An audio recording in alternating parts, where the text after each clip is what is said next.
Okay, so on Monday, December 1st, we went through the first few examples in this packet. It is 2.3. The assignment down here, make sure you skip part D and that you do every other even in that section. Now, polynomials come in two separate categories. The highest degree power can be odd or even. And the leading coefficient can be either positive or negative. You can see here that I have three examples of polynomials. The first one, the power is 3, next one is power 5, the last one is power 7. Sometimes there's more than one term in the polynomial, in which case the degree is simply the higher power. So if this is 1 and this is 7, this is a 7th degree polynomial. Now all of these have odd powers. And they also have in common the fact that the coefficient in front, that's the big number in front, is positive. Positive 6, positive 10, positive 3.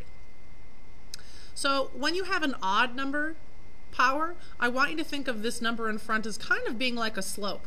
If the slope is positive, it's going to go down on the left and up on the right. However,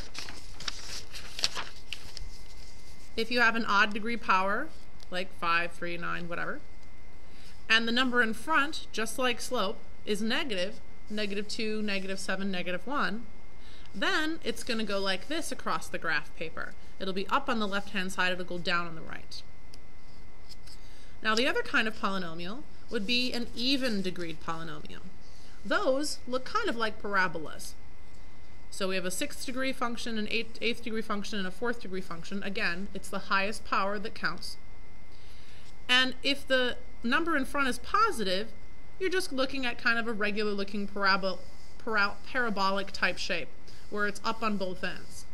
However, if that coefficient flips to a negative, everything gets flipped upside down and these graphs go down on both ends. So you can see here all of these are even degreed functions, but the number in front, the coefficient, is negative. So we kind of have an upside down type U shape for each one. So they go down on the left and down on the right.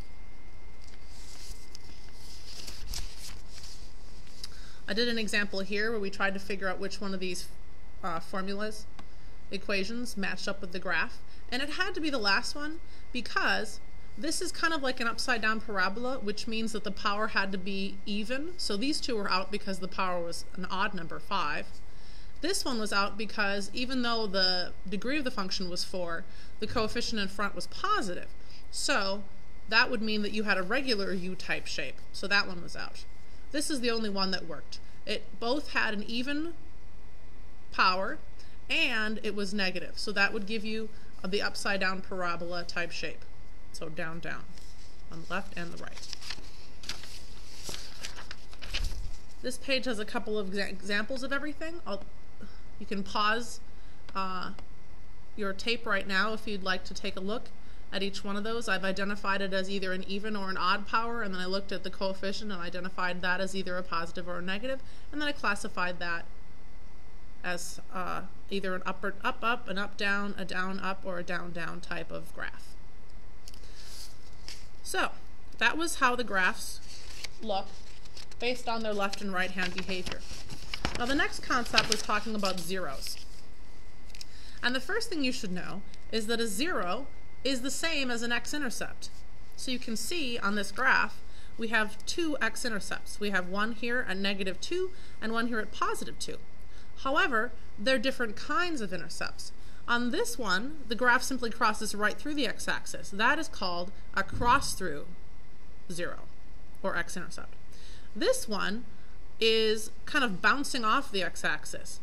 That I like to call a bounce-off x-intercept. Now, how do you know which one you're going to get? Well, factoring out this polynomial by parts, hopefully you can remember factoring by parts from first try. I factored an x squared out of the first two terms, I factored a -4 out of the second two terms, and then out of these two groups they both had an x plus 2 in common, so I factored out the x plus 2.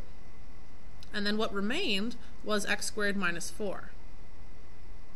Now that can actually be factored further into x plus 2 and x minus 2.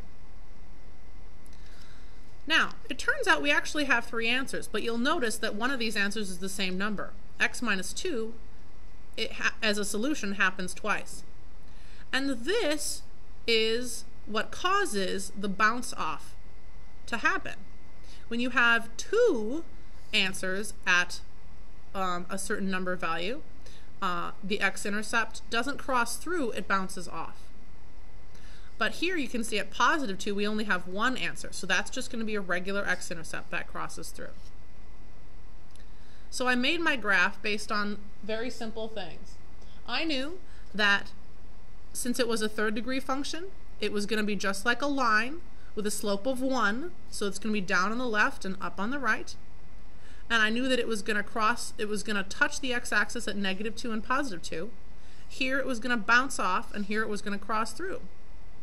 So starting like a positively sloping line, I start low on the left, I bounce off here, I cross through here, and I end up high on the right.